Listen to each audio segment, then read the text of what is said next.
I welcome IIC Chair Dr. V.R. Manjunath, the Principal of Surrey Amity College, IIC President Dr. Supriya V.G., Professor and Head of ECE, IIC Vice President Dr. H.C. Nagendra,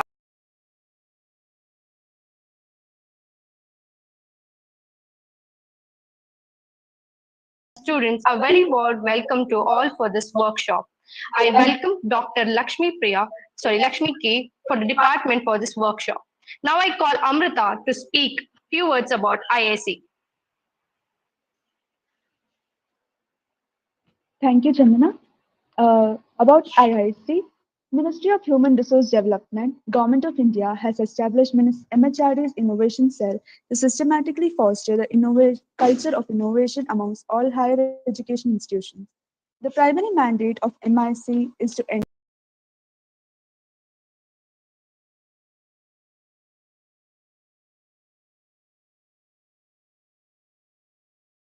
their formative years. It's our proud privilege to announce that Sir MVIT has established IIC in the year 2020. We are proud to announce that we got 3.5-star rating in the year 2021. The major focus of IIC is to create a vibrant local innovative ecosystem, startup or entrepreneurship supporting mechanism in HEIs, prepare institute for utter ranking of institutions on innovation achievement framework, establish ecosystem for scouting ideas and prepare incubations for ideas, develop better cognitive ability among technology students.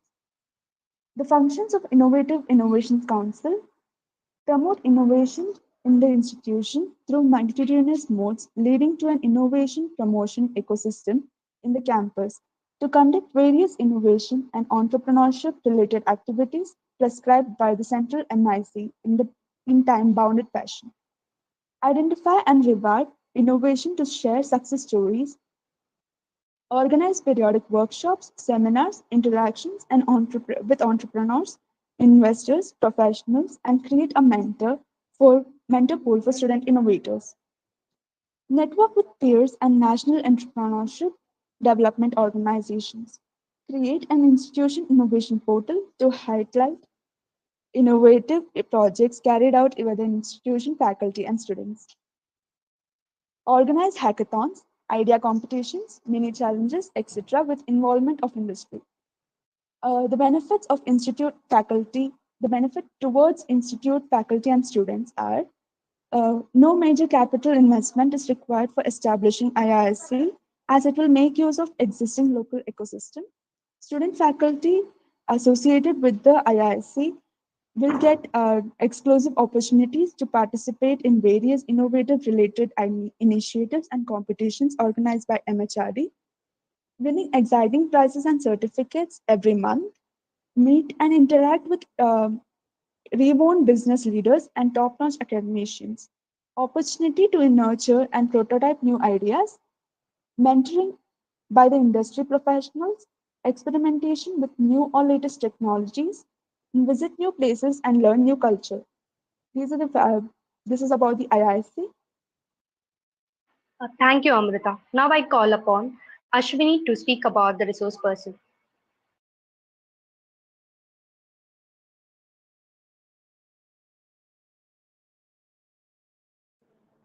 Thank you, Chandana. Good morning to one and all present here.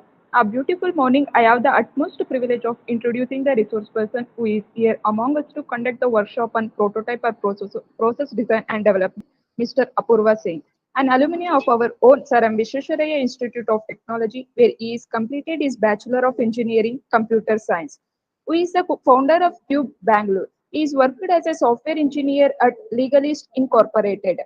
He is really passionate about building things that had value to someone. The juncture where hardware and software meet is something that excites a lot. At Cube, he is currently working on building a hardware device that would cost less than $1 and would have the ability to perform computing, store information, and communicate with other devices. Today, quite a few human beings are running on making our digital international better. What intrigues him is the truth that a totally small fraction of those human beings are running on matters that might make our bodily international different. At QUBE, they are experimenting and constructing what they trust how the Destiny Bodily International need to appearance like. He is on the Global AngelLab Accelerator program, which was conducted for 3 months in the year 2019. He is the co-founder of the Register app, which is a SaaS tool for managing hospitality operation in hotels and hostels. It also features an online store where people can sell their products. He is also the co-founder of Bloy, an online platform for autonomous stock trading. He completed his internship as a software engineer at Bureau of Data. His accolades does not end here. He is also an Antler India Fellow, a fellowship which is designed as a platform for college students to turn their entrepreneurial dreams into reality. With an immense pride, I welcome you to today's workshop, sir. Thank you. Mr. Apoorva Singh, the session is yours. All right, thank you. Thanks a lot. Thank you, ma'am, Lakshmi ma'am and Vani ma'am for inviting me here. And I hope everybody can hear me perfectly. Am I audible? Yes. Perfect. All right. It seems like a very formal meeting. I don't want to keep it that way. I mean, if it's fine by everybody, like people can unmute their mics and just speak whenever they want to in between. So I'll start off basically by presenting my screen and honestly talking about the topic prototype and process design and development. Um, I can present a lot of theory, but would bore the hell out of everybody here. Probably there are around 70 people here. No more than 7 people would be left. So I would probably want it to be a slightly more interactive session. If you guys have any questions, not even a question, if you just have an idea that you want to walk us through or anything like that, you can leave it in the chat or maybe just like unmute yourself and speak whenever you want to. I'll start off by sharing my screen. Can you guys see my screen? Yes, sir. Yes. Perfect. All right. Actually, the topic is prototype, process design, and development. So essentially, what we need to talk about is how do you go about building a prototype? But that's kind of midway from where you actually start. You don't really start with a prototype. You start with what is it that you want to build in your head. But disclaimer on that, uh, I mean, you can read it at the bottom. I'm sleep deprived right now, and please take the entire slide with a pinch of salt. And yeah, so let's dive right in. So as I told you, prototyping is not actually the starting point. You don't really start building with a prototype. What you start with is actually an idea in your head. So you basically need an idea. All right, I want to build this, and this is something that interests me a lot, or a sense of direction. Let's say you're interested in cybersecurity. You just want to know how to get into systems. You just want to get into the computer lab system and uh, maybe do anything that you want with it. And the other reason why you would want to prototype something is probably you have an unmet need.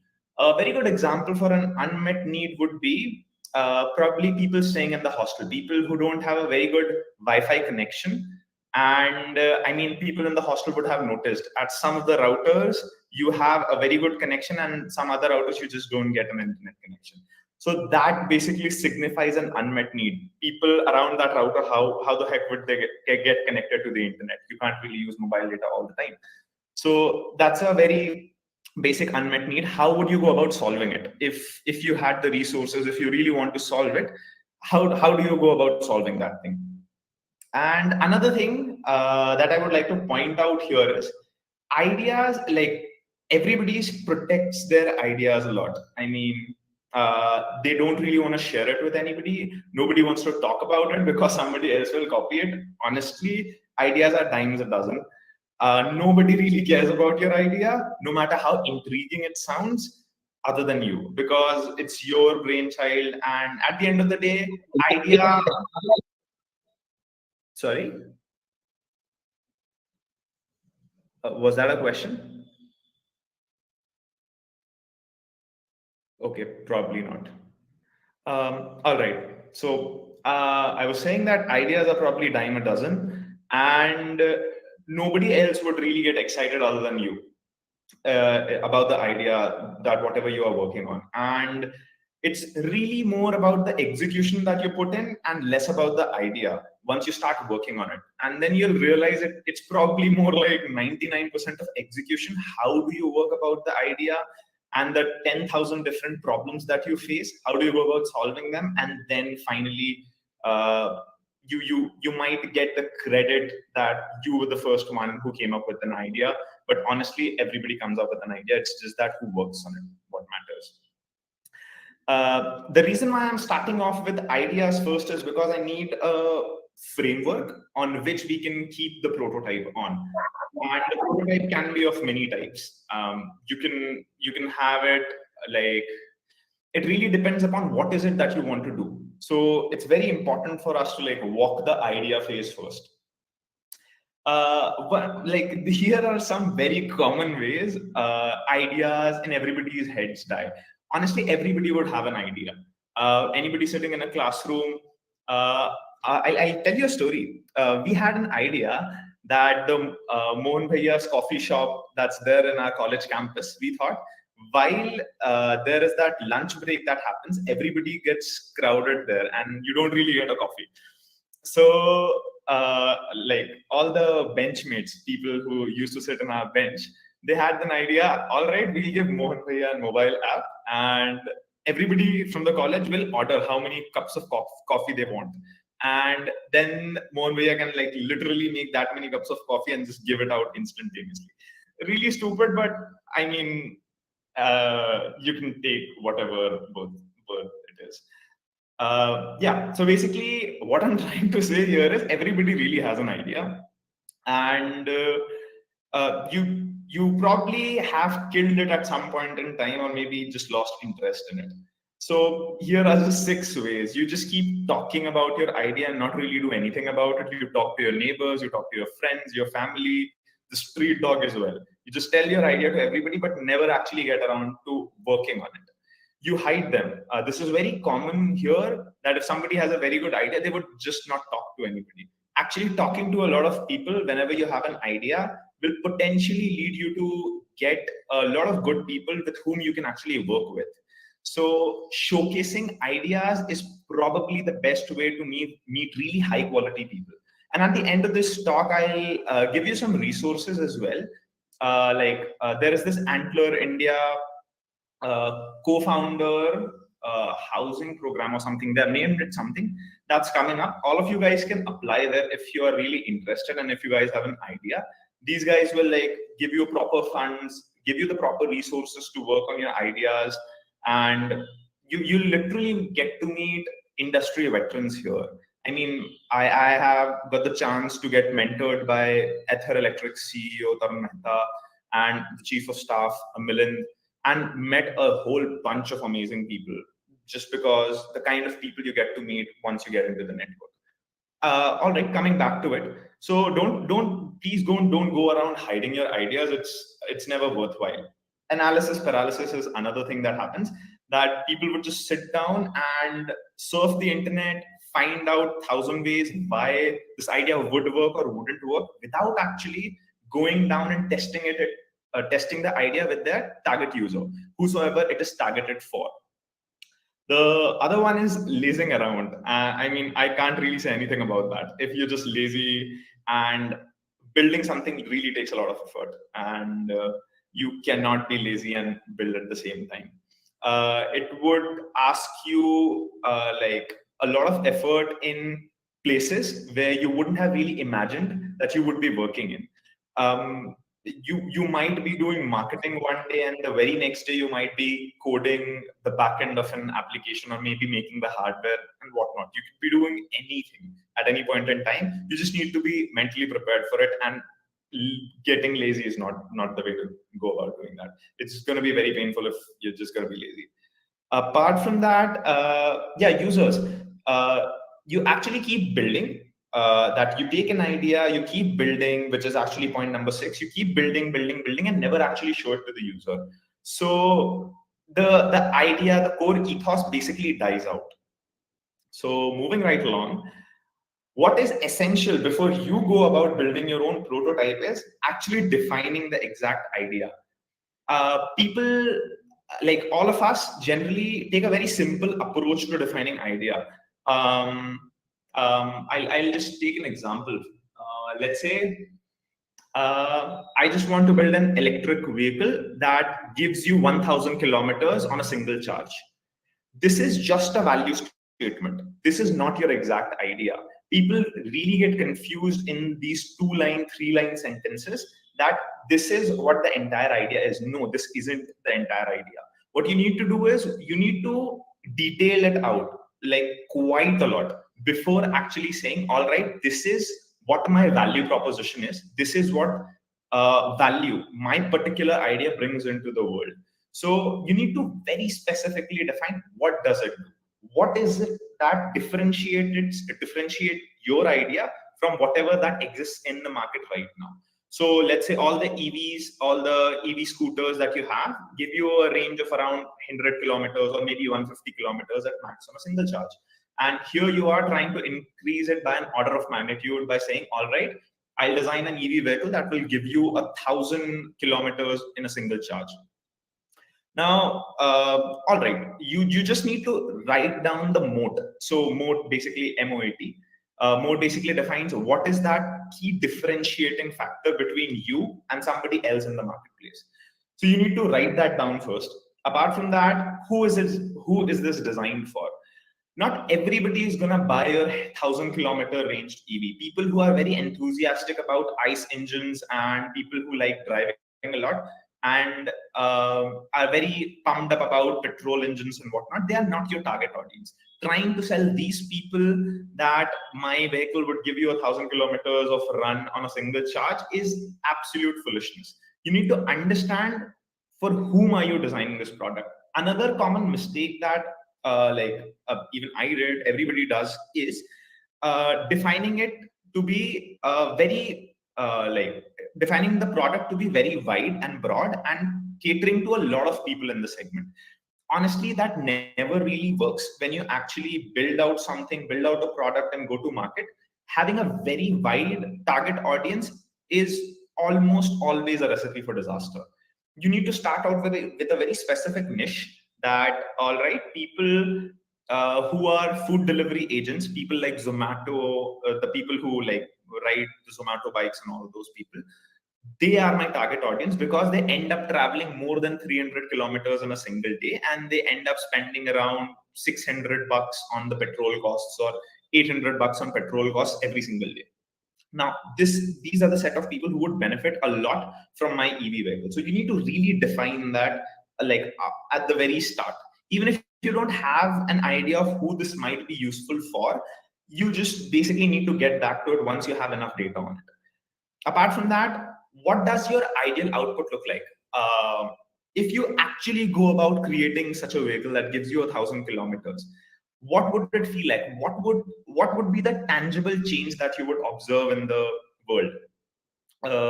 Would people drop ICE engines and start adopting your new vehicle that you have designed because it just gives you a superior mileage, like a 10x better mileage than any vehicle on this planet? Is that the reason? Or is it something else that people don't even adopt, or you're looking at a separate thing because of which, using which you want to change with a particular aspect of the world? Apart from that, what is the experience? One of the key things that I understood actually very late while developing the entire product was that people don't really buy products, people buy experiences. So the thing is, you are never really selling somebody a phone. You're never really selling somebody, let's say, a laptop. What you're essentially selling them is an experience. The Apple ecosystem is an experience that people want to have. It's not about the specific product. It's just about the experience that they get. So never really design products, never really design your prototypes, never really design your experiments in order to understand the target market in terms of the product that you want to build. A product will be built on the basis of the kind of experience you want to give. So the experience comes first, and then you try and identify, all right, what are the tools, what are the things that I require in order to satisfy this experience? And then you create a product. So, and like you start off with an idea, you go with the target experience. This is the kind of experience that I want to give to people. If people like it, and once you collect enough amount of information, then you go back to the product phase. So your product could be anything. This is where you need to keep your mind very open. That if you just think from the very start that my product is gonna be an application on a mobile phone, probably you're missing out on a lot of adjacent ideas. I'll cover this thing later in this deck, but yeah, not boring you guys. Moving right along. The next thing would be whatever you're imagining. Is it actually achievable or not? Having ideas is very easy. You don't really need to put in a lot of effort. But the thing is, a lot of these ideas aren't really achievable.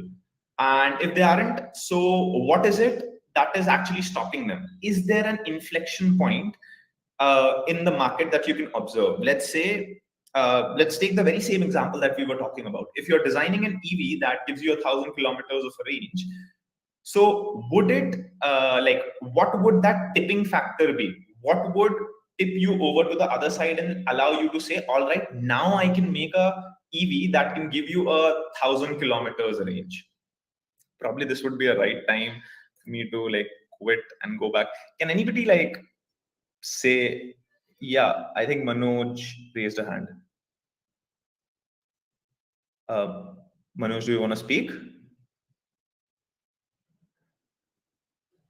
Okay, probably not. This is gonna be really weird. All right. If anybody wants to just drop in a text in the message, that is also super fine. What do you think is, I'll just repeat the question. The question we were at is, we are designing a product and we want to assess whether the product that we are trying to design is achievable or not. And the product that we are trying to design is a EV that gives you 1,000 kilometers of range. Now, obviously, everybody here knows, even if you're not even familiar with it, I'll just tell you, the best two-wheeler EV in our market right now would give you at max a single charge range of around 200 kilometers. What is it that you need in order to get it to 1,000 kilometers? Anybody? I mean, anybody can drop a text. Perfect. Yeah. Battery optimization. Definitely you need one. Anything else that you would need? It's actually been in the market news a lot. And all right, I'm just looking for that one thing, because Reliance has been acquiring a lot of companies lately in this particular space. They recently acquired Ambri Energy. I don't know whether you guys know it or not. These guys are a UK-based battery manufacturer. So, Reliance has acquired them. They are opening up a new like manufacturing plant in order to large scale, to manufacture these batteries on large scale, because they are tentatively going to be used in EVs, electric vehicles, cars, trucks, and buses as well. So now they don't work on lithium ion, they work on sodium ion, I guess. So they use a different battery chemistry there. Like, amazing set of people. Anything else? There is one key thing that is going to trigger this, that will top over the market on the other side and make all of this possible. And anything else? Anybody would want to drop it in the chat, maybe? Engine efficiency, yes. I mean, yeah, you can increase the motor efficiency, you can increase the battery efficiency as well. And since you're not running a ICE engine, so you're not really limited by the Carnot's efficiency of around 70%, if I guess. Yeah, that's what it is. Probably the mechanical people here can correct me. So yeah, you can do both of that. Actually, the tipping point, which actually Tesla is also aiming for, is the energy density in the battery. How many watt hours of energy can you actually pack per kg of the cell that you install? So The thing is, right now, lithium-ion batteries have an energy density of maximum around 250 watt-hour per kg. And in order to get to that mark of 1,000 kilometers range, you need to increase the energy density of these batteries. Now, there is an amazing metal, amazing kind of battery, which an Indian company is actually working on. I'm not really sure whether you guys are aware of it or not. I'll just show you guys really quickly.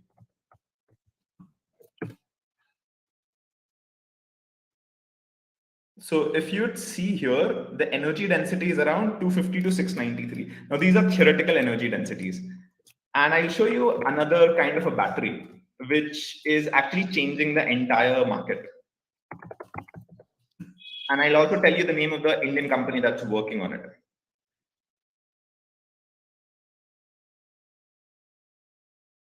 1,300, that's practical, that has been practically achieved, to 6,000 to 8,000 watt-hour per kg. That's like literally 20x better. And the company name that's working on it is Log9. It's the office is in Hepal. These folks are actually creating aluminum air batteries and creating batteries that would allow you to go for 1,000 kilometers on a single charge. Like amazing stuff people are working on in this space. All right, getting right back to it. Fine. So during the ideation time, we have already talked about whether it's achievable, what is the experience that you want to give.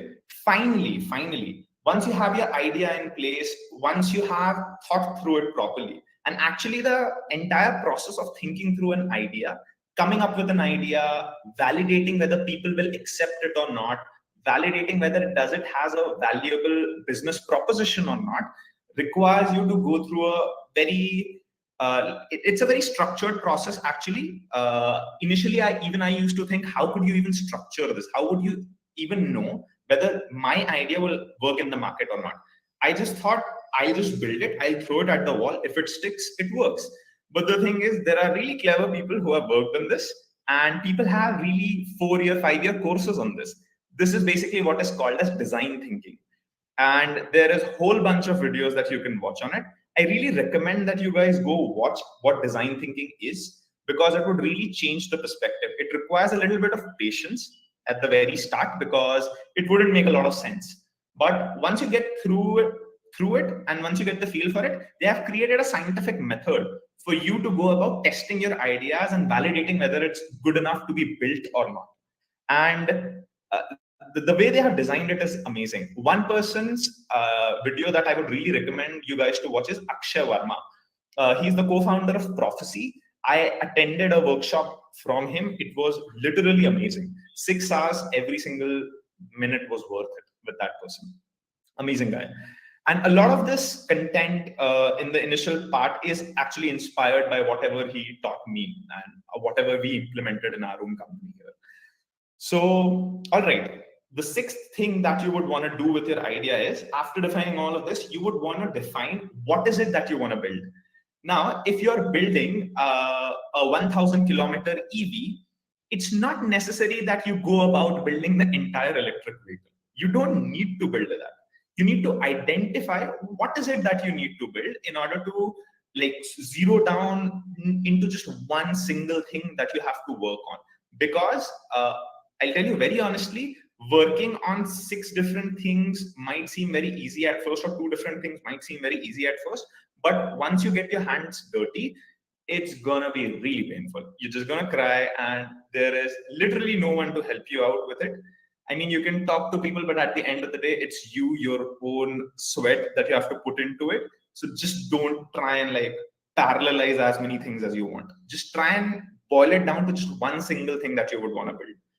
And if you would take this case of the 1,000 kilometers EV vehicle that we are trying to build, you don't you can actually go about building a more efficient motor.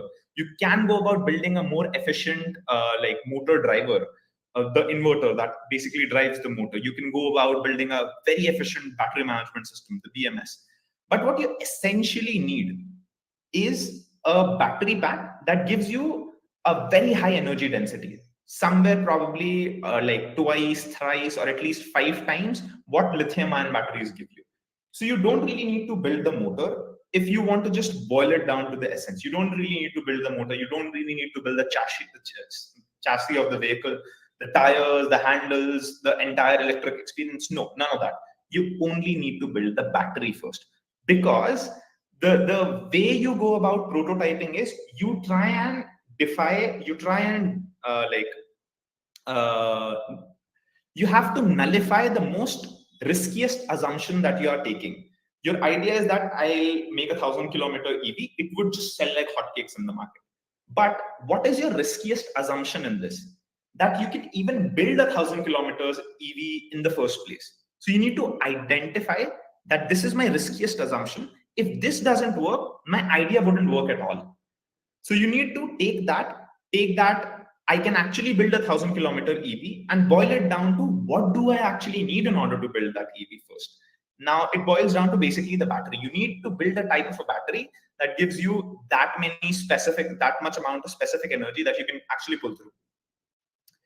Now, this is basically a very small snippet of design thinking.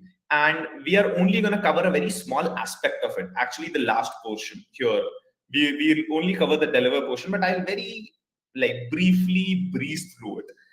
And I'll tell you what does it basically encompasses, and why did I say that prototyping is not the first step. You need to start from the first steps and then come to prototyping, because you need to identify what is it that you need to prototype. Again, you can prototype a behavior, you can prototype a concept, you can prototype a process. You need to define what is it that you need to prototype, and this is where you do it. When you define your idea, you define what is it that you want to check, that people actually do that or not. All right, now this is a very famous design thinking concept, you might call it, or a technique that allows you to in a very structured way understand. I'm not even covering all of these double diamonds, and to get to this point, it's like hours worth of content behind it. I'm just breezing through it so that you just get to know the name of it, and if you hear it someplace else, you'll get a better idea of it. And probably designers are way better at explaining them than I am. So yeah, so double diamond is, you start off with a challenge. You start off with, all right, I see that people have this problem, or I have this problem, and I would like a solution for it. Any possible way, I would like a solution for it. I can start off with a very relatable problem. I'm not really sure whether the hostel still has Wi-Fi connection available to all the hostelites or not, but I'll start off with that problem, that hostel people don't really have an internet connection because the routers don't work and whatnot.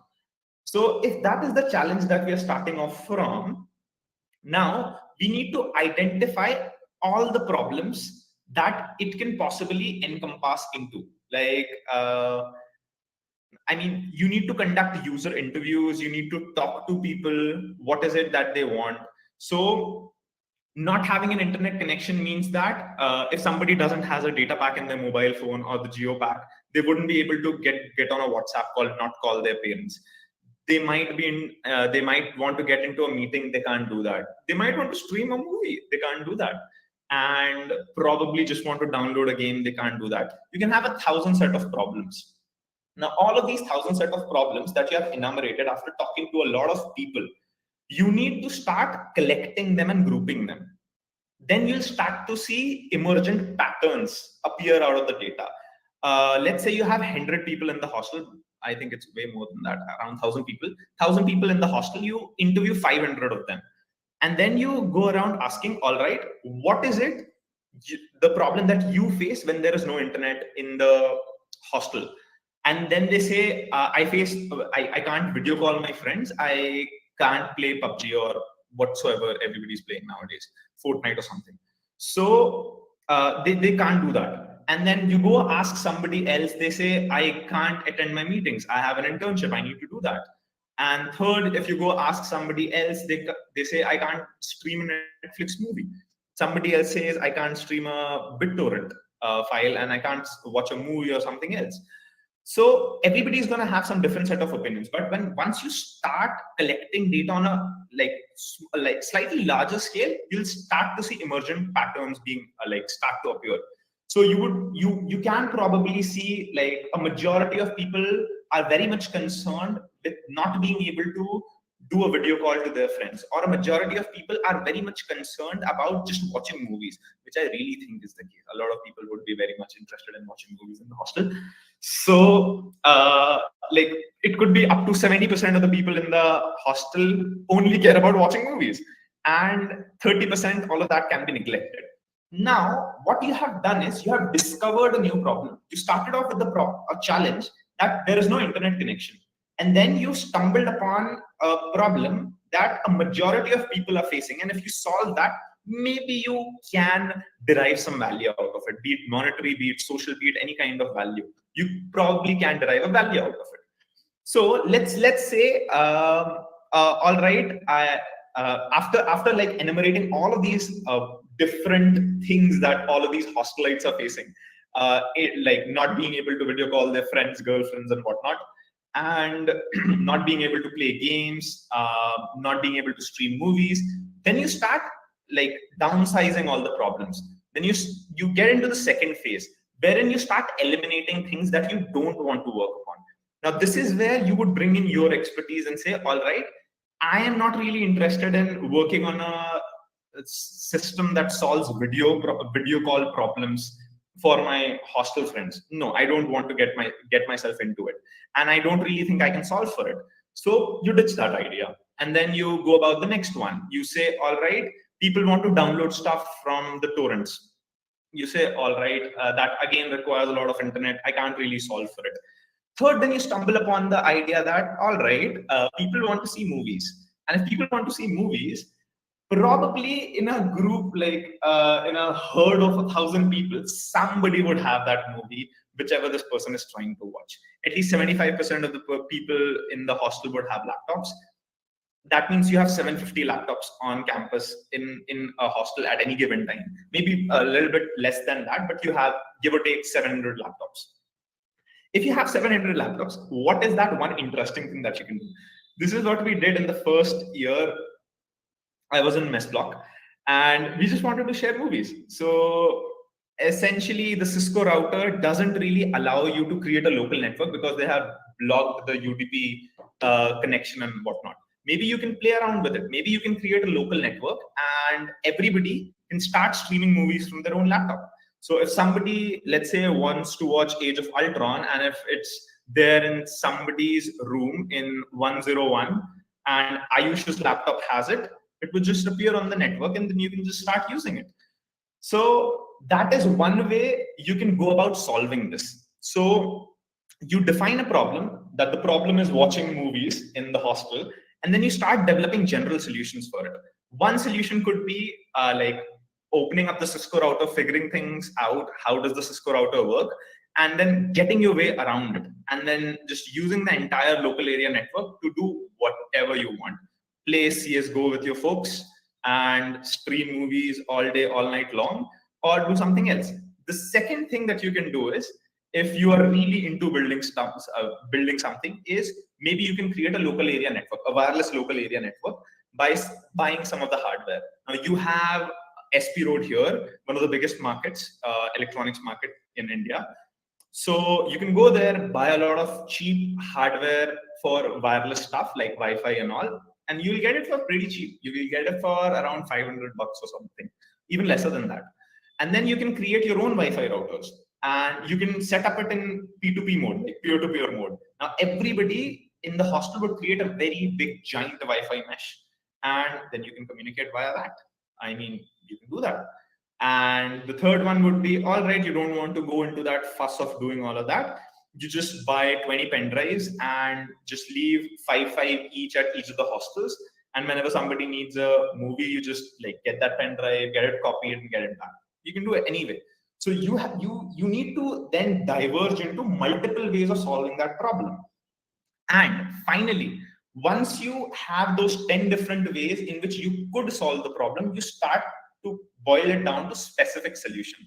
Now, this is where the prototyping phase comes in.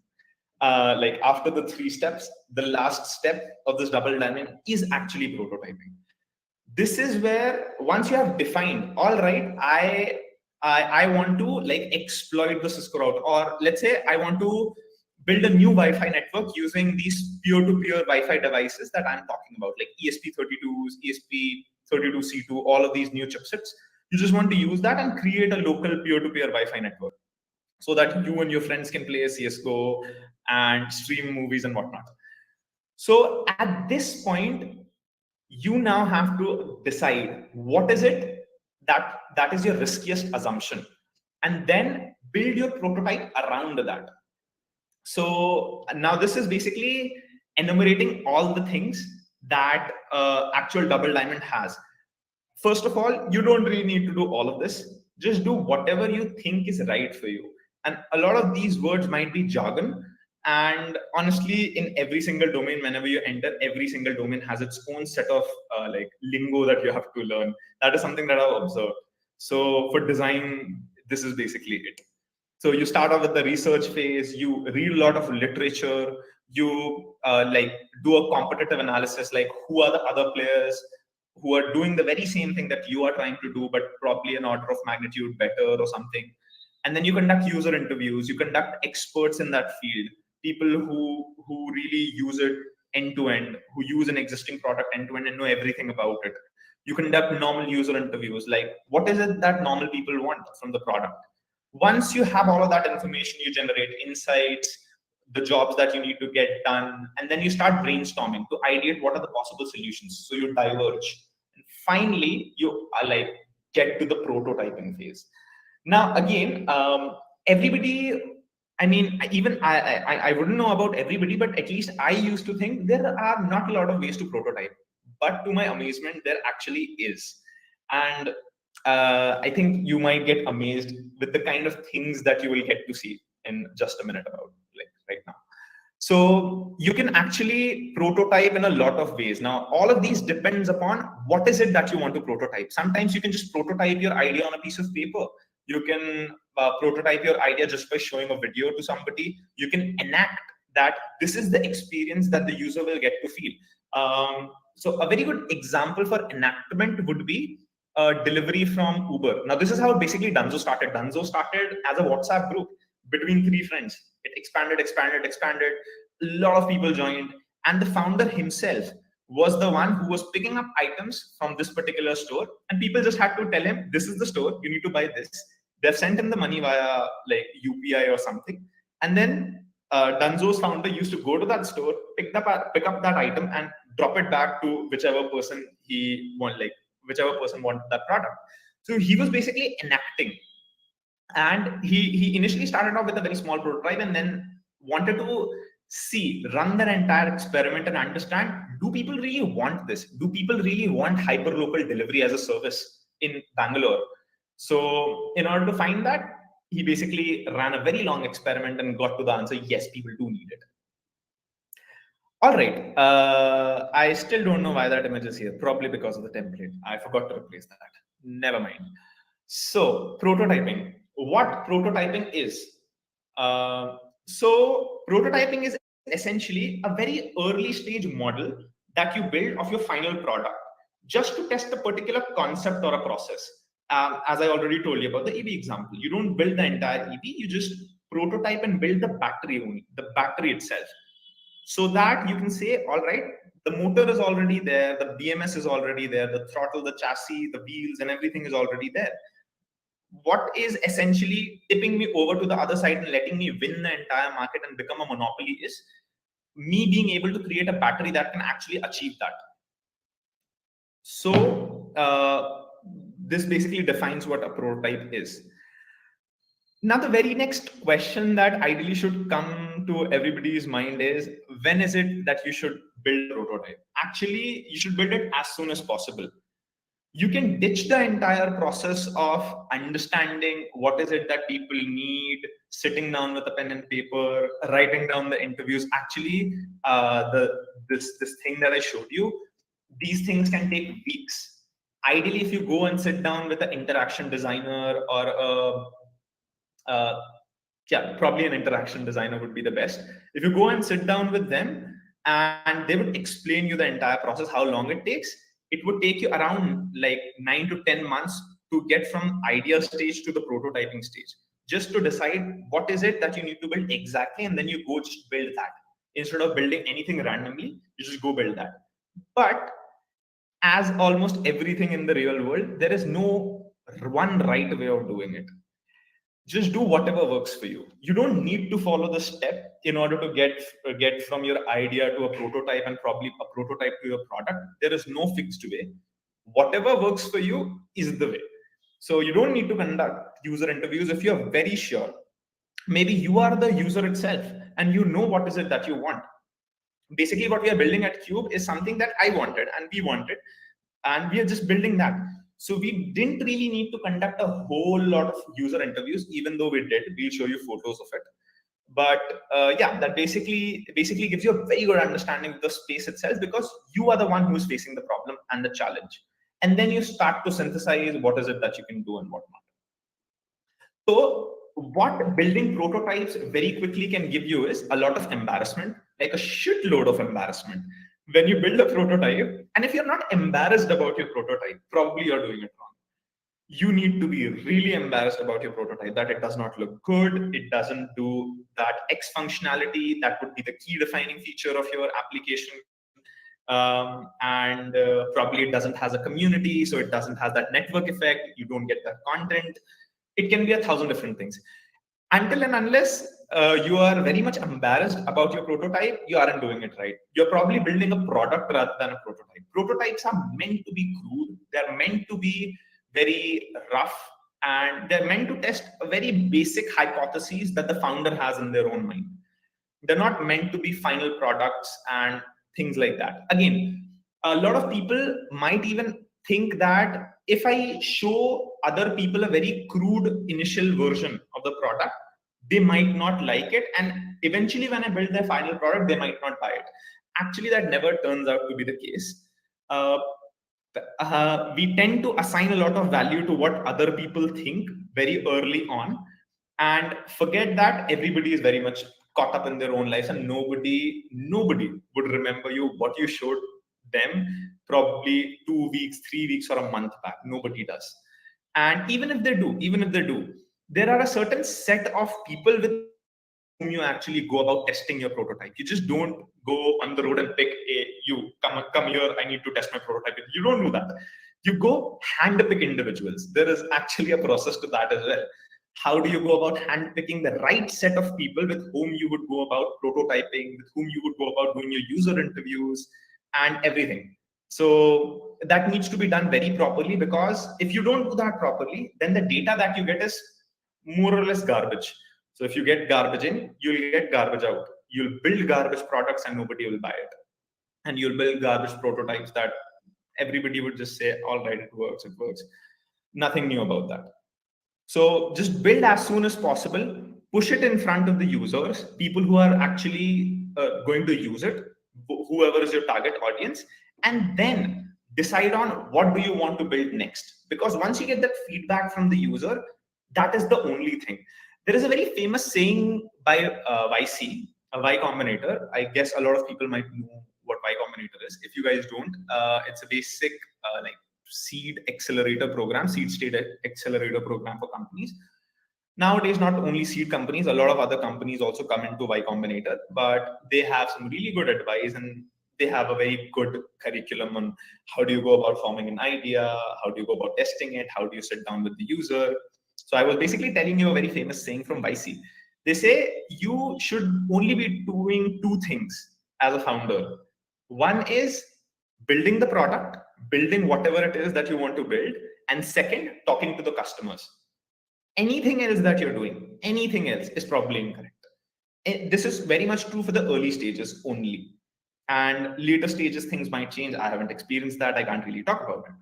So in the early stages, this is quite true. If you are not building your product and if you're not talking to your users, then you're probably wasting your time. You need to do any one of these, and you need to actually context switch between both of these in order to make sure progress is taking place. All right. If you actually want to build your prototype, then where do you start from? You always start from the riskiest assumption and then keep reducing your risk. The thing is, until and unless you take a higher risk, you wouldn't get a higher reward.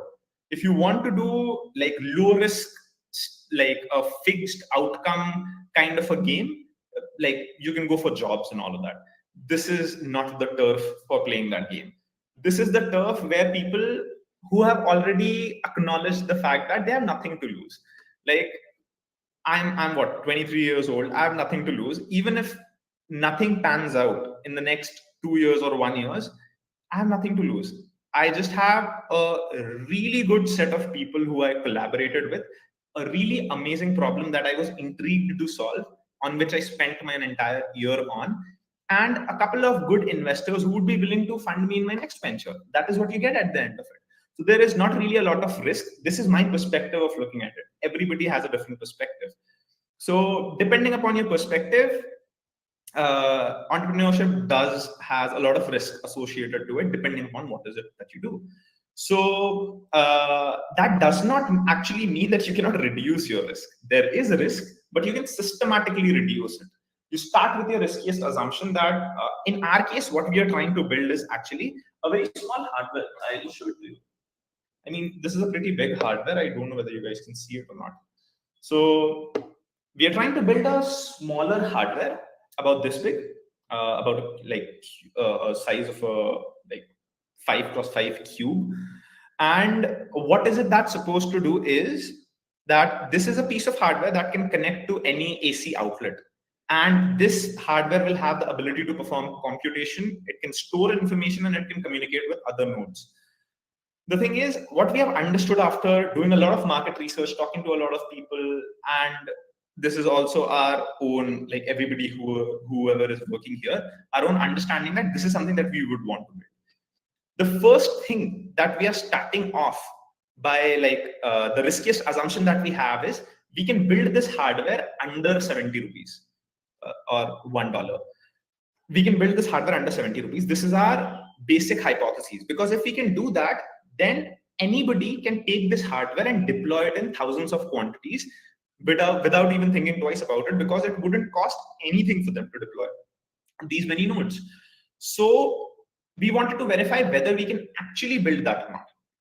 So the hardware that I just showed you was just a prototype of what we are trying to do. I show you other photos as well. How do we go about testing it? And there are pretty different ways of testing a software prototype, a hardware prototype. Do you want it to be a functional prototype or whatnot? All right, moving on to the next slide. This is a time for a video, and probably I would need an input from you guys. So it would be really good if you, like, anybody can unmute their mic and tell me. I'll ask you a question. There is no right, wrong.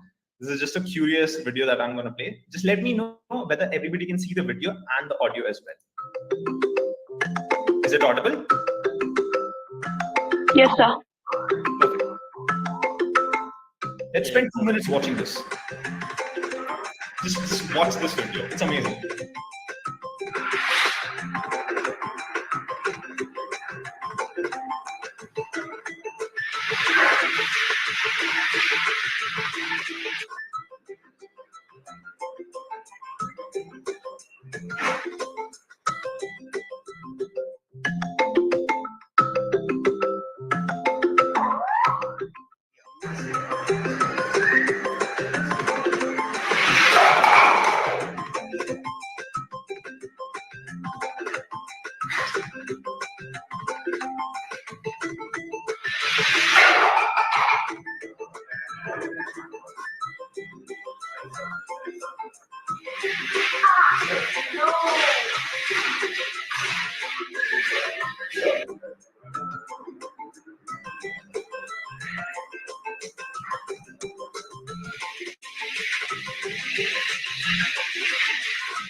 I'll skip the video, right?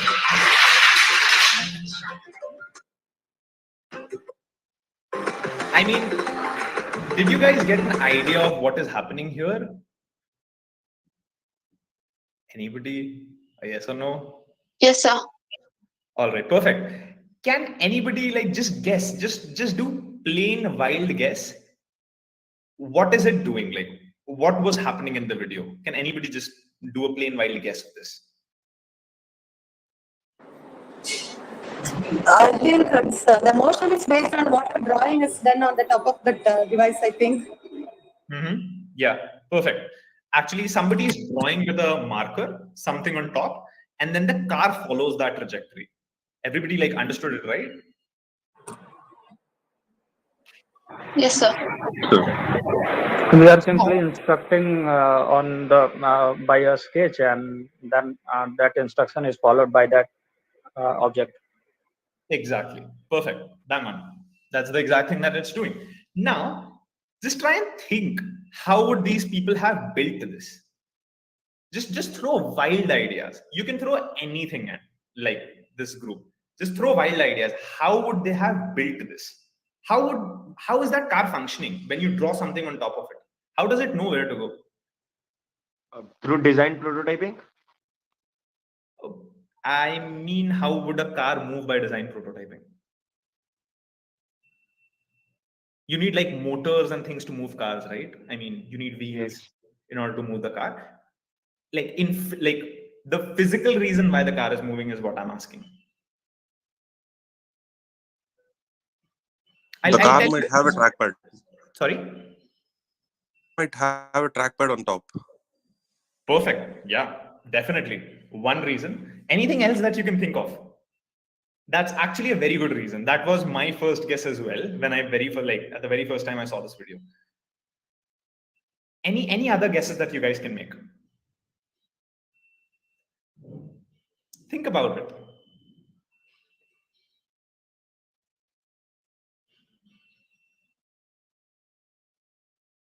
Can't somebody just stand with a remote control and just see what they're drawing and remote control it on the desk? No. Why? It takes input directly from surface now. I mean, that is what you're seeing, but you're not seeing anybody else in the camera, right? That is what you're experiencing. This is what we are speculating. How could this have been implemented? Probably you can go down that route that there is something in the car on the surface of it which recognizes whichever way you have gestured on it, and it just follows that path. Completely true. Could be the case. Even I thought of that. And yeah, spoiler alert, that's not how it works. The thing is, this video is, if you guys see here, it's 13 years ago. I mean, it's pretty old. It's around 2009-ish. By that time, shrinking 2009, and actually this video is from Superflux, and they posted it even like long back. Actually, this video is around 2003, 2004. So trackpad weren't that good, and my another guess was capacitive touch, ones that you have on your phone. So capacitive touch wasn't in there. So if as far as my knowledge, even the remote controls were not working so good at that time, and like the devices were not so miniaturized. So I think they might have used some magnets or something else like below the table and moved it. Exactly.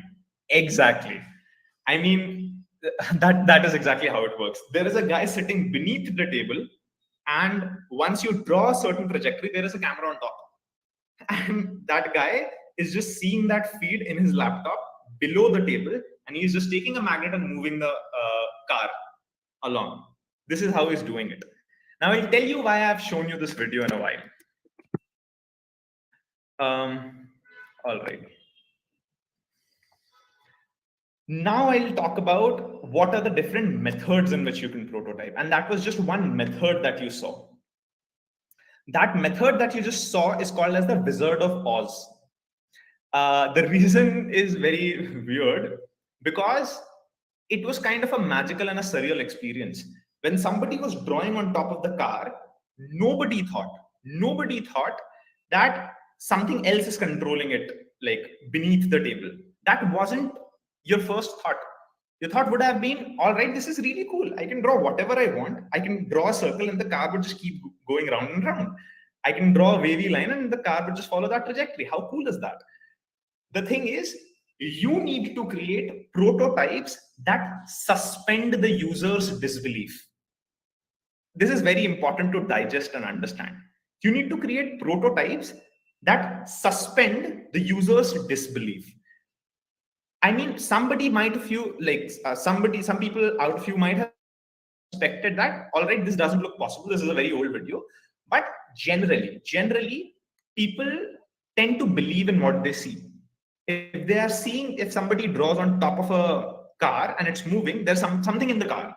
Nobody thinks that somebody like 5 kilometers away is controlling with a remote control. Nobody thinks that, normally speaking. So this was a very great way. Now, these Superflux people invited a bunch of people from the outside, again, a selected group of people, and then allowed them to play with it. And then they tried and understand whether this toy would be a good thing to have in the world or not. So this was just one prototyping experiment that they did, wherein they didn't have to spend anything.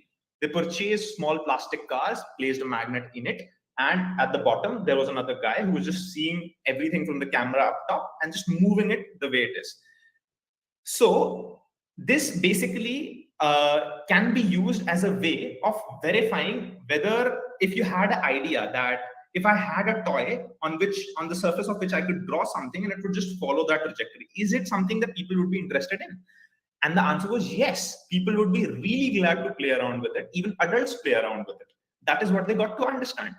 Now they tested this entire setup at a very cheap cost. You don't really need to spend thousands and thousands of bucks actually create a capacitive touch display. At that time, the technology didn't even exist. So create that capacitive touch display, create an ARM microcontroller that would be small enough that can do all that processing, create another battery that would be that much efficient, and place all of that complexity in that car, and then have a marker on top of it that like you can tell whichever way it goes and it would just go. Immense amount of complexity. But they boiled it down to the essence. If you really look closely here, the thing that they did here is they didn't test the product. It's not about the product. It's about the experience that you give with the product. So the experience was letting people draw anything and just allowing the cars to move. So this like goes full circle back to my first point.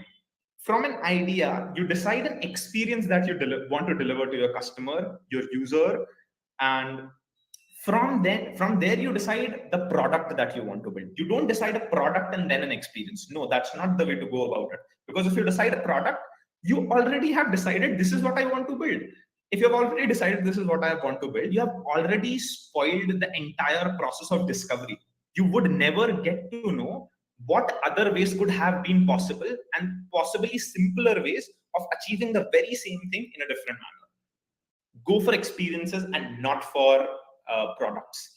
Don't have a fix. This is actually very hard to do, very honestly. It's very hard that you don't have the product in mind, because generally people tend to imagine the shape, structure, and form of what is it that is going to appear once they have an idea in their mind, and once they have sat down and thought through it, like probably spent hundreds of hours on top of it. It's hard, but unlearning that is very important, very, very important. Now I'll talk about very slowly, I'll talk about the other ideas as well, the other ways in which you can actually go about prototyping stuff. The most common way everybody knows is functional prototyping. Let's say you want to build a quadcopter. The most basic thing that anybody would think of is, all right, we have SP Road. I'll get a scooty. I'll go down to SP Road, buy like 4 motors, like motor controller and battery management systems and a set of batteries, come back, assemble all of it, program it, and then I'll just fly my quadcopter. Voila, it works. But I mean, there are a lot of loopholes in that. You need to first understand what kind of motor do you need. A lot of complexity goes into it. But nonetheless, this is the best kind of prototype that you can ever build, a functional prototype. That is why there are 2 axes on this entire graph. One is the flexible and inflexible, and the other is tangible and intangible. A functional prototype is something that you can actually touch and feel. You can play around with it. You can move with it. You can interact with it. But it's very inflexible because you have already spent a lot of time and effort building that one thing. Now, if a user doesn't like that particular thing, you would have to go back to the drawing board again, change a lot of things, and then come up with another functional prototype, which is a huge pain, huge pain. I mean, That is why people generally prefer all the other ways. For like, they just try and push the functional prototype as much as possible and try to verify all of their riskiest assumptions by doing prototyping in all the other ways. So Wizard of Oz, if you see, is an interactive thing that you can do, the sketch a move thing that I showed you. So it is a tangible thing that you can do. And the other thing is, it's also flexible because you just ended up spending a couple $100 and you just conducted this experiment. It's very flexible. So you can make changes to that particular prototype much faster because you haven't spent more than an hour, 2 hours, 3 hours procuring the items and just making somebody sit under the table.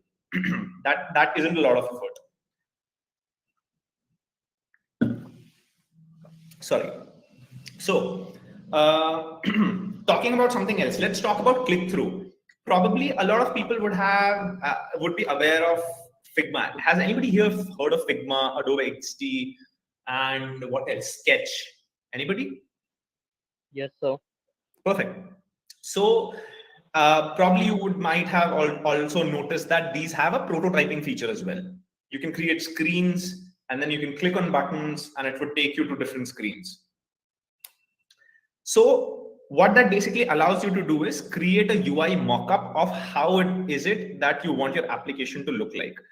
And I have actual photo. Yeah, here is the click-through prototype of an application that we wanted to develop, and we wanted to test whether this is what the users want.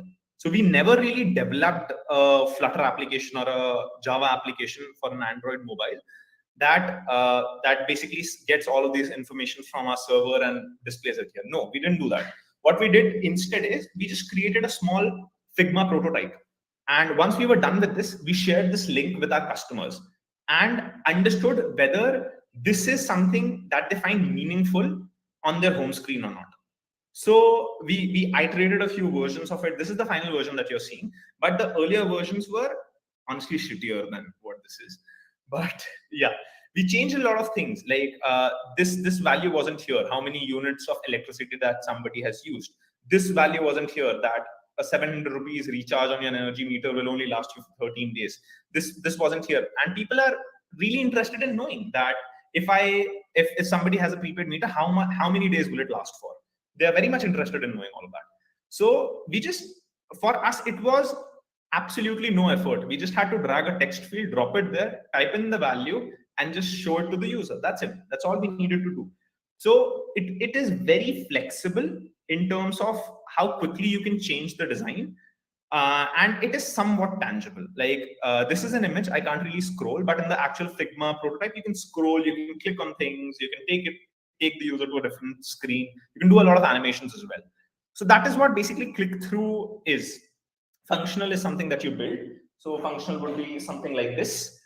Like we had the idea, we ran a lot of simulations on LT Spice, Proteus, and all of that. And we finally understood, all right, this is the hardware that we want to build. And once we had that understanding, we went ahead and went for the fabrication of all these hardware components.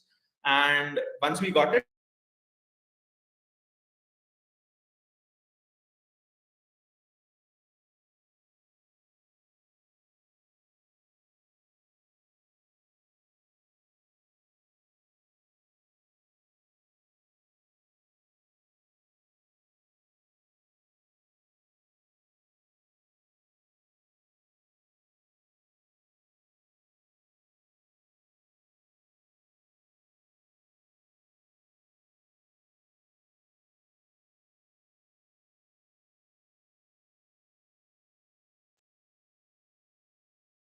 So we can Yeah, hear you. actually, ma'am, you have some problem with your net.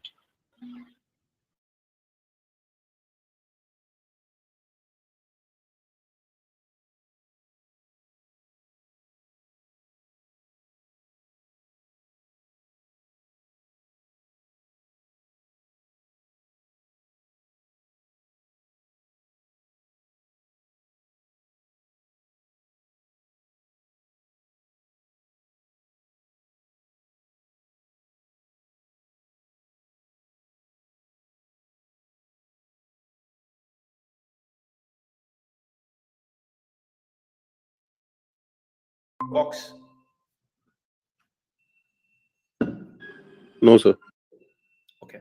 It's Drew Houston, and he's a guy from MIT. And this was the person who worked on it. Now I'll show you a very interesting thing.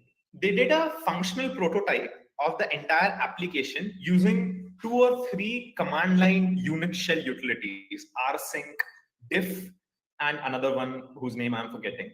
So what they used to do is, everybody knows what Dropbox is. If they don't, I'll just give you a very brief overview of it. Let's say you clicked some photos on your phone and you want it on your desktop and your tablet as well. How are you going to do that? The simplest way anybody thinks of it is, all right, I'll install a messenger here, or probably I'll send a mail and I'll access that mail on all the devices and then I'll download the photos and whatnot. The thing is, this is a very old problem. Everybody used to share things either via pen drives, and if the file size is small enough, they used to mail it to each other or send it via IRCs, send it via like messengers and whatnot. Then Drew came around and he said, all right, everybody faces this problem. Nobody is solving it. Let me build a tool around it.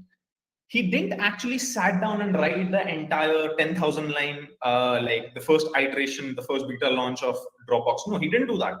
What he did was, Unix basically, I mean, a lot of you from CS would have been familiar with the Unix command line tools and all that.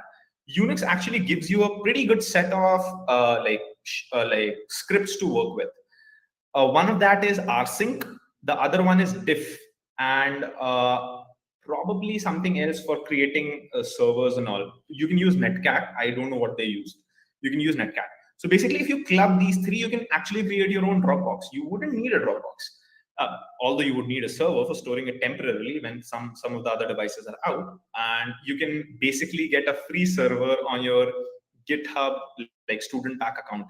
You guys might have a college ID.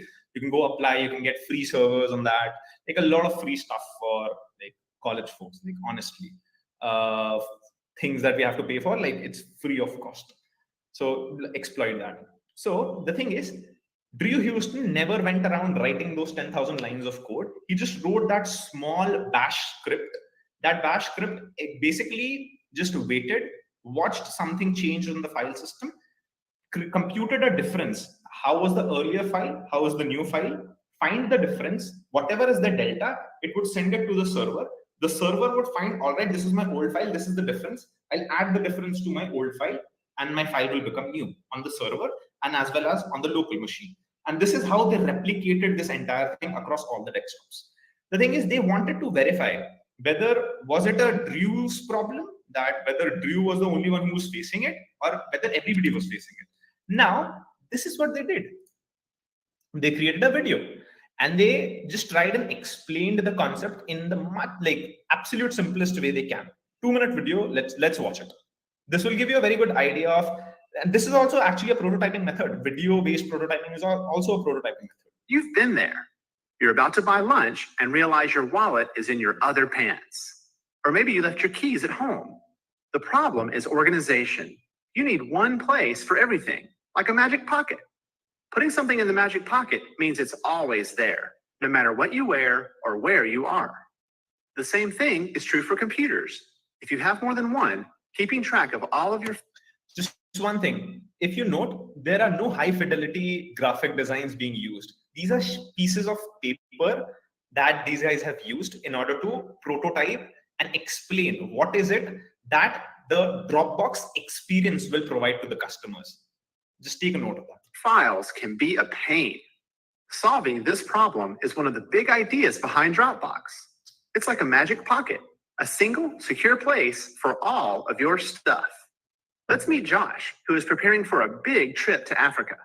Right now, all of his trip info is spread across his laptop, desktop, and phone.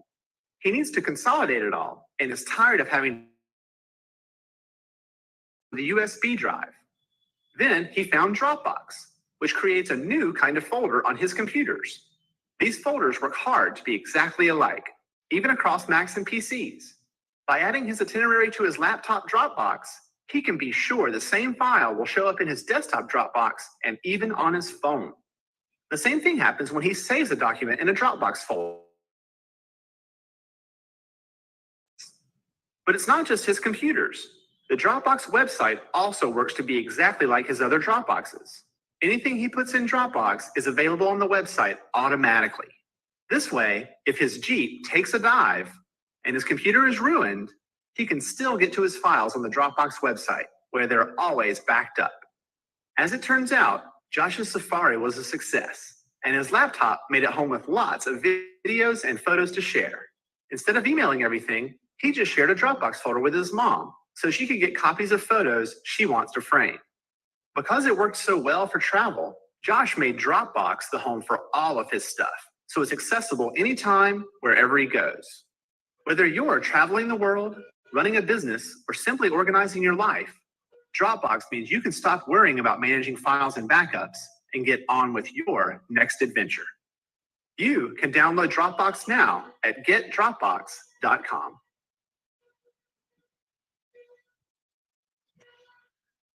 Perfect. You guys were able to catch that, right? Yes, sir. Perfect. All right. Smart folks here. So that was a video from Dropbox. And Dropbox essentially never even talked about how much of cloud storage you will get, how much do you have to pay, what is it that you need to do in order to get to that site, do you need an account, do you need a specific speed of like modem that would allow you to upload and download files, how much will you get, none of that detail. It just talked about the experience. How would it feel like of having a magic pocket wherein you put one file and it just is instantly replicated across all the devices that you own? That is what product. Dropbox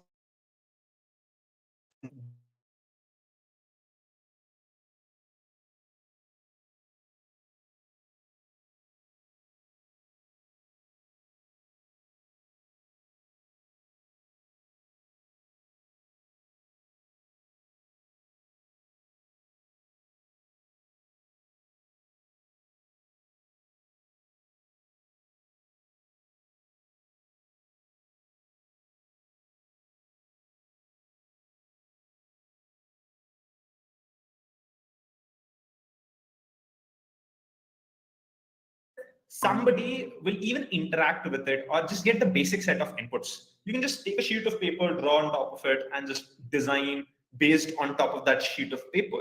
I mean, you will find plenty of videos for paper-based prototyping. You can just like Google it, go to YouTube, watch like that, thousands of videos on that.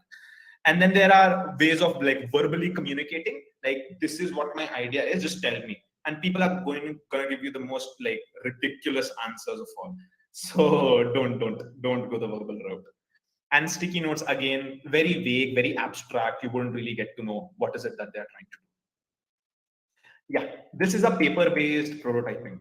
Now, if you don't know how to create a phone, you just take a pen and paper and just draw it out on a piece of paper. Now, this is something that you can do. And you can, no matter how silly it looks like, honestly, teams in Google, Facebook, Amazon, everybody starts from this very step. And rather than sitting down and thinking about how ridiculous it sounds and whatnot, the fact that if you sit down and actually create a prototype, no matter whichever form it is, and show it in front of your users, you'll get an immense amount of feedback on which you can actually work on, rather than sitting and thinking all for yourself, which is actually going to be of no good use. Now, this is another thing that I missed, actually. If you guys can see, here is co-creation. Co-creation is a very specific type of prototyping method and is very widely used in places where the customer is very much aware of what is it that they want. And this is very much true for B2B businesses. Like business to business clients actually know what is it that they want. So what you do is you get them on a call. Say, all right, come on a call. We'll get a Miro board, or we'll open up a Figma file and let's start sketching. How do you want your logistics dashboard to look like? So the guy says, all right, I think I'll need orders here, shipments here, but you can remove inventory, purchases, and reports from here to someplace else. So the other person, the founder, who actually is the person making that entire logistics product, he can sit down with that person and understand, because the customer himself is telling him, all right, I need your product. And because I need your product, I'll tell you how it is supposed to look like. And B2B people are very much hell-bent on the fact that it needs to be the way they want it to be, because they'll be paying you a shitload of money. So yeah, it's better good that you design stuff in their own particular way. So you just sit down with them, make notes, just draw it out roughly and whatnot. Probably I have received a message. Alok, do you have a question or something to talk about? Probably not. All right.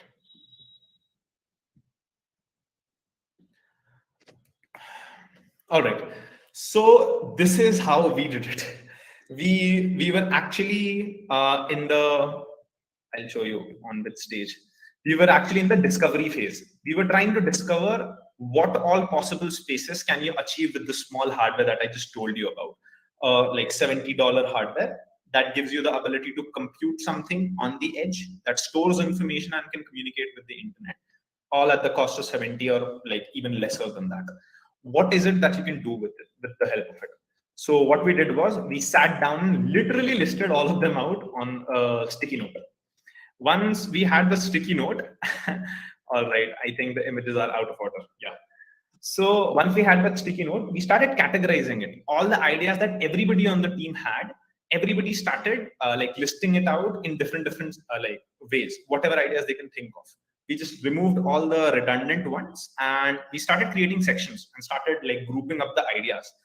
Now, out of this emergent behavior appears. You'll see e-bill optimization as something to do. Building management system requires one particular thing to be implemented, and metering as a service require another particular thing to be implemented. Like there are these whole sort of like tools on through which you can distill a particular idea, and then you can like build a prototype just to test that particular idea. That should I go for a BMS? Should I target BMS as my go-to-market strategy? Should I go for like metering as a service, or should I go for something else? Maybe should I go for smart home? Anything. You have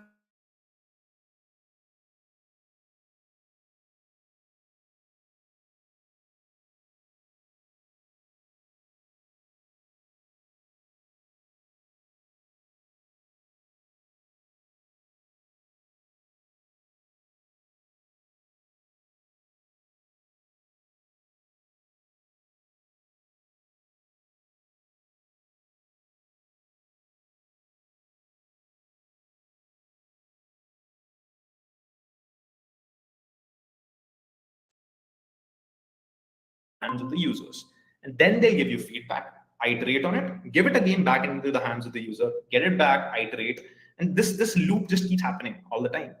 So this is very important. All right, I think the images are out of order, so I'll just browse it from here. Other set of things that you can do is you can create desktop mockups. Now, a very famous site is Flint.money. Has anybody heard of Flint Money? Okay, I guess not. You guys can hear me, right? Yes, sir. Yes, sir. Yes, sir. Perfect. Now, Flint Money is a site that allows you to get 13% returns on your investment. Then why the heck will you keep your money in the bank? Like these guys will give you 13% interest per annum. Banks will give you 4% at max. They'll give you 3.5% or 3%, whatnot. And if you go down, you read the entire thing. They'll give you 13% per annum and everything like this. I tell you one good thing. Like we had the chance to meet the founders, amazing set of people, because like we had a connect via Antler and whatnot. So we understood how they operated and how they're working. I tell you a very good thing. The entire thing that you're seeing here, they have raised around $1 million, more than $1 million. I'm not really sure how much money they have raised. The thing is, they don't have a product yet. They haven't even built like even the smallest bit of it. This was just a prototype to test whether people would sign up for such a service or not. Right now, they would have launched. That's why the get it now on Google Play button is here. But the last time we checked, the thing was there was just a field to drop your email ID and submit. What this would do is this would put you on a wait list of around more than 1 lakh people. And when we asked how big that wait list is, that waitlist is around 250,000 people big. So there are 250,000 people's verification behind that. A company like Flint should exist. Now that is a very good amount of verification that you have done.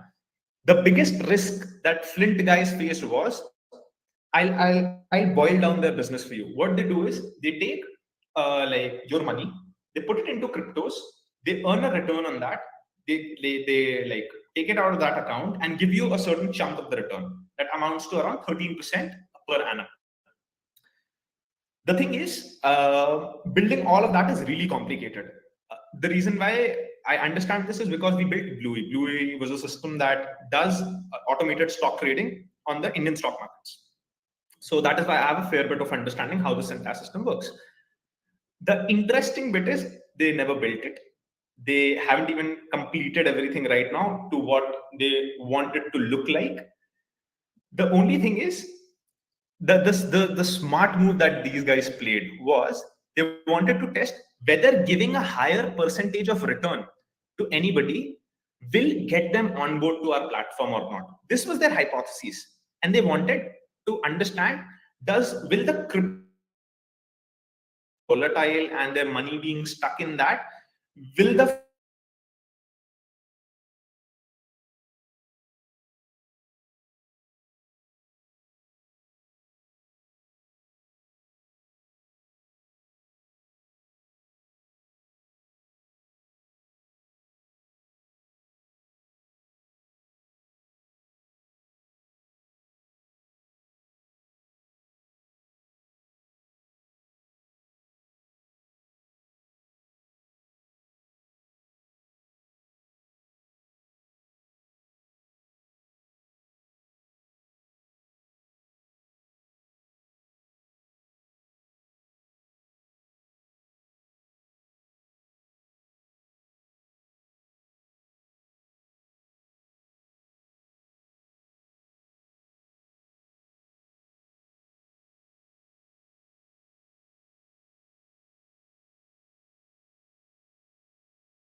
practically infinite, depending upon what is it that you want to do. But essentially, in order to experiment anything in the software domain, all you need is a laptop and an internet connection. Just get a simple, stable laptop and a good internet connection. It can take you a long way through. You have literally access to world's information. You can literally understand, learn anything that you want. So if you're interested enough in some field, you'll probably crack the code of how do you build a prototype and then maybe build a product out of it. Just put it out there amongst people and use it. But hardware prototype is a entirely different beast altogether. Now, it very much depends on the fact what is it that you want to prototype. If you want to prototype something simple like you want to create a robot, simple robot that can go back and forth, you can create it with control it with a remote from your phone and whatnot. It's very easy to do. You can buy a couple of Arduinos. We did it in the first year. There is a competition called RoboCup. You guys can, I mean, that costs a lot of money though, but yeah. You guys have to create autonomous robots that play football. We ended up creating one robot in first year and never managed to get past that because we didn't have money. Surprise. So, but it's a very interesting competition. We started talking with folks, the team from IIT Kanpur in first year that were actually going to the RoboCup competition every single year. And no, not every single year. I think it happens every 2 years, something like that. So you guys can work for that. I mean, it's really fun, really fun. So in terms of hardware prototype, you obviously need the laptop and the internet. They are a must because hardware is a totally different beast, completely different beast than computers. The thing is, computers are very limited, and the kind of variability that you get exposed to is like close to zero. You don't see your computer acting up just because it got a power surge on your charger cable or whatnot. You don't see it acting up. You don't see it saying 2 + 2 = 6. No, it doesn't do that because it has a whole lot of hardware mechanisms in order to check for errors. It has a whole lot of software mechanisms in order to check for errors. And finally, you get the output. It's a very controlled environment you get. And the thing is, software prototyping, not in all cases, generally speaking, software prototyping is way faster than hardware prototyping because the turnaround time of how quickly you can change something and see the result is a couple of seconds.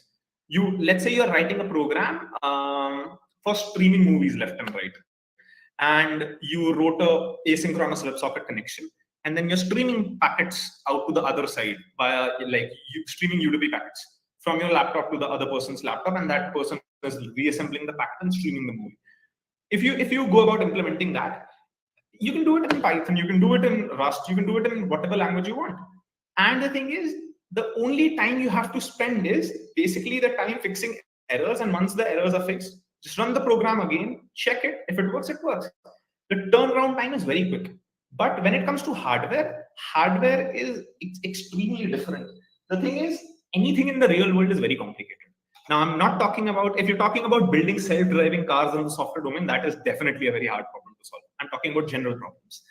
So in general sense, hardware, you have to consider like a lot of stuff, a lot of variables that you would have never imagined would play a role while you're designing a hardware. Once you design a hardware, then you write code to run your software on it. So all the ICs that you see, you write code to run your software on top of it, basically called the firmware. And these firmware talk to our servers. There you have your backend, then your front end, whole host of things. But the point is, you need to consider what is the thickness of this printed circuit board, because that actually makes a difference of how good will the board perform. You need to make sure the lengths on this wire, I don't know whether you can see the traces or not, these traces, how big these traces are, because these traces actually make your circuit more susceptible or less susceptible to noise. There are a lot of things that you need to consider and really a lot of things to learn. I mean, it's not at all like computer science. I mean, it's a different beast altogether. And when I started working on all of these stuff, I developed a real respect for the hardware people. I mean, God damn it, the amount of complexity it has. Very hard. All right, I'll show you guys some of the stuff. So while we prototype, what do? We do a bunch of literature review, study a lot, understand the entire subject, make notes, and then have some ice cream in between because we are exhausted. We can't take it anymore. And it's very hot right now. I need to get an ice cream. Apart from that, then we go back to the drawing board, take out a sheet of paper, condense all of that material that we just read, understood, and condense it all down to, all right, these are the set of things that we'll experiment with. So probably here it's SMPS section that's written. So we'll experiment with that. One second, yeah. We'll experiment with these many components and see whether it works or not. Yeah, this is a look at my other desk. Never mind. So here is a CAD tool that's running. So more specifically an EDA tool. This allows you to design all these green little circuit boards that you see. So I was just trying to find out the problem in that board. So I was just going through all the documentation and whatnot. At the background, you can see all the boards. That's Arduino Uno, ESP8266, Raspberry Pi Pico, STM32, and this one is Mega 328P. Yeah, all of those guys. So yeah, I mean, it's basically you'll face a lot of problems first, like 1,000 problems, then one success, 1,000 problems, one success, 1,000 problems, one success. And what I've come to understand is, be it prototyping, be it product development, fundamentally it's about problem solving. You just need to do one thing. Just be persistent and keep solving problems whenever they come up. And just try not to burn out yourself in the process. And you're well on your way to getting wherever you want to be. At least you'll have a very good understanding why it didn't pan out. And if it did pan out, then it's great. So you'll have all that understanding pretty quickly. All right, I've already showed you this. And what else? Hardware prototype. Yeah, this is basically how our benches actually look like. And I absolutely hate the diet Pepsi in here. Absolutely hate it. Please, if anybody hasn't tried it, don't try it. Oscilloscope. This is the board that we were trying to test, and it wasn't working perfectly. So this is the problem with hardware actually. Until and unless you have the right set of instruments, in some cases, you would never be able to identify what the problem was. You can just do a lot of like hit and trial. You can lay out 20 different hypotheses. This might be the problem, that might be the problem, but you might never know. And we use these small little puppies, Arduino Uno, all the time because they save you so much time, like so much time. You can save a shitload of time just by using these off-the-shelf boards. And once you have decided your design, then you can replace these boards with something more optimized. Something more optimized, like you don't use Unos in your like manufacturing designs. You use circuits like these. And these are Megawin microchips. You use AVRs, Atmel, probably not an Atmega 328P. You use SAMDs and all of that. So that's an entirely different thing. Probably some of you from the CS and probably EC as well would be studying an IS as well, I guess. The ARM microcontroller architecture, you might be studying a microcontroller as well on which you guys will program it. So pretty much the same. Yeah, has its own differences and all of that. Now, when you actually go about prototyping, a lot of things explode, and they explode spectacularly. And every other kind of prototype will have its own set of failures. This was the before photo, and this was the after photo.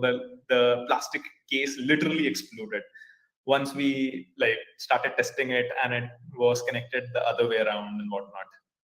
This is another board that we built. A lot of boards, a lot of burnt boards, and actually, until and unless you're failing, it's very hard for you to tell what the problem is because all of these problems just pop right in front of you. So you can consider them while you are at the design stage and make sure it never happens when the product would be in the field or in the hands of the user. So we can fix all of that. Now, the explosion was so severe that all of these metallic contacts here, where the red arrows mark, literally exploded away. So yeah, that's about it. That's all I wanted to talk to you about. If you have any questions, and I would really encourage, like, talk whichever way you want. Here is my email ID. This is the site. This is the company that we are trying to build. And if you guys have any questions, please fire away. If you are shy enough to talk, drop it in the chat box. I'll see to it. And let's have a conversation on that front.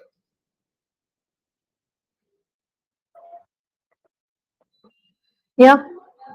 Students, any questions? Any doubts? You can feel free to ask him.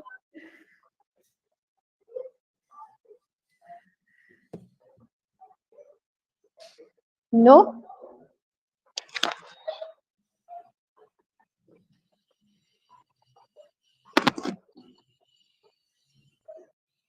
All right. All right. Let's give them 1 or 2 minutes, I think. Sure. If somebody has a Hello. question, yeah, please go on. Hello, sir. My question is, sometime we found any difficulties in general life, but we don't know how to start to solve it, and how can you start to solve? True. That happens a lot of times. It actually happens with us all the time, honestly. The thing is, for us, hardware is the problem, and we have absolutely no clue what is the problem. And we just sit and think, maybe that could be the problem, maybe this could be the problem.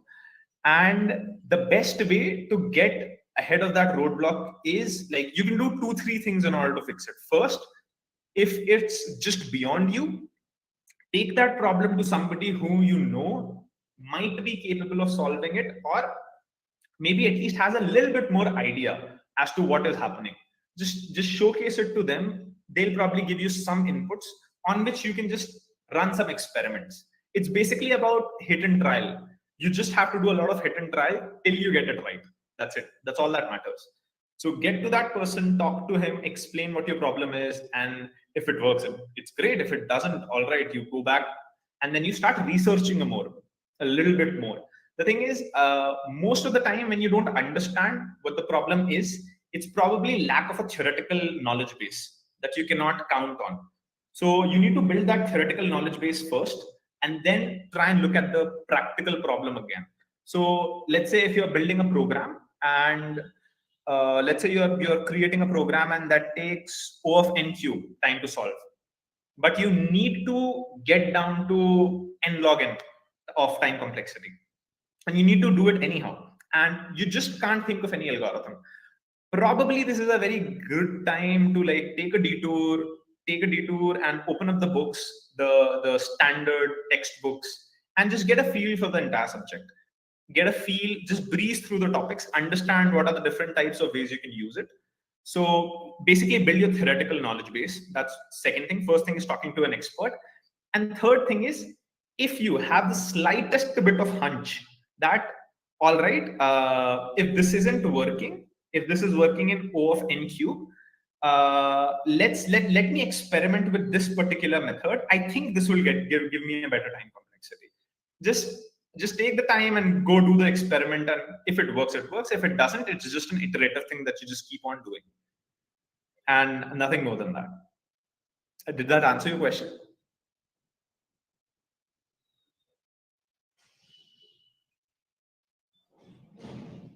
Yeah, any other questions?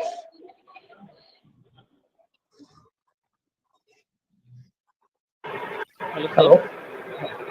Hi. Hello, sir. One more question. Yeah. This is not means a doubt. This is like when I means what when I solve any problem, I want to solve it. But after some sit on research about